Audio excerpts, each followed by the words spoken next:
Yo, what's happening people? It's Elite here from Elite Brew Gaming, and today we're going to be talking about EVE Online.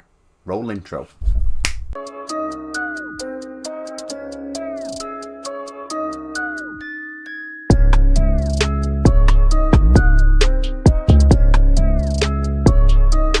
So in this video I want to give you a very short tutorial on what you need to be doing as a new player to give you the best advantage when you're starting out on this game. And then at the end of the video, I'll break down to you whether or not you should play EVE Online in 2020. So let's get into it. So if you're new to the game, you're going to need to make an account.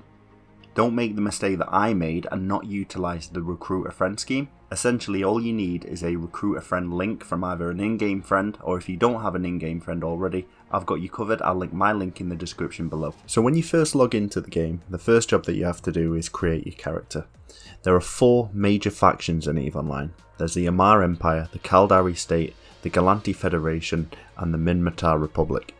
Each faction has its own background and defining attributes, so I suggest that you spend a little bit of time reading through each one and decide which fits your character best.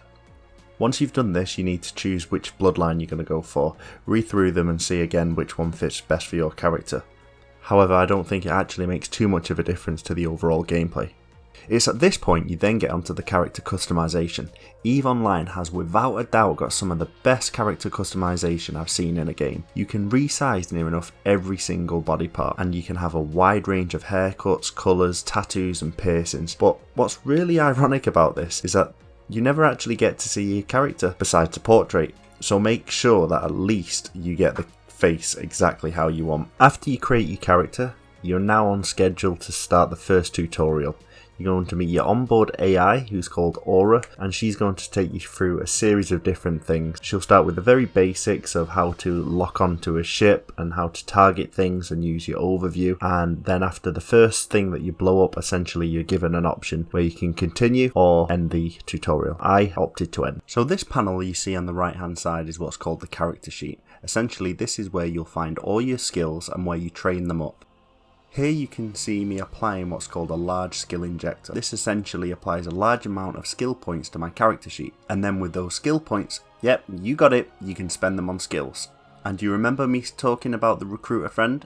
This is why that is so important. The recruit a friend gives you 1,000,000 skill points, so you can essentially do what I'm doing now, but with 1,000,000 points. So instantaneously you are pretty much given a 2-week head start rather than just waiting for all those skills, so you can get into it right away. If you're unsure of what skills you should be training, navigate to the ship tree and use this as a baseline for you to know what skills you should be training.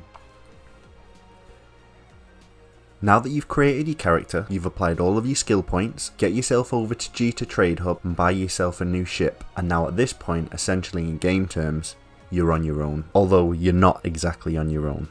There is a huge galaxy out there and it's full of people. I'll link our Discord in the description below, so feel free to join and get involved. Even if you're a new player, an existing player, it doesn't matter.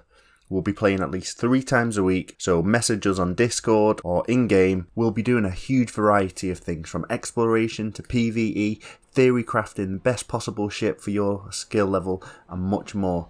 But most importantly, we'll be going around low sec for PvP fun. But be warned, PvP in EVE is absolutely brutal. If you die, you lose everything that you had on your possession. So it's time to answer that $1,000,000 question. Should you be playing EVE Online in 2020? And the answer is, just give it a go. See, there's 2 versions of the game. There's Alpha and Omega. In the Alpha version of the game, you can get to try the game without paying any money at all. Once you start paying for Omega, which is $9.99 a month, you can then do additional things. However, you won't need to do them for some time. It took a long time for me to try the game because I was so apprehensive about it. Yes, the game is completely overwhelming at first and you will have to be really patient with it. The good thing is the EVE community are amazing. I've met some really nice people from there. As I mentioned before, the link to our Discord is down below. Feel free to join and come along with us. We'll take you around with us and show you the ropes. So thanks for watching the video guys. I hope it helps anyone who's been sitting on the fence about trying the game. Just give it a go. I'm doing more of these videos where I revisit old games which have been on my bucket list for some time. So if you have any suggestions about what the next one should be, leave a comment below. Stream on Twitch at Elite Brew Games. 3 times a week. Be sure to come over and hang out and say hi. Monday, Wednesday, Friday, 8 PM GMT. Link in the description below. So Elite Brew Games is a brand new gaming channel releasing content at least once per week. If you can subscribe, like this video, leave a comment, all that stuff, it really helps. Thanks very much for watching, guys. Peace.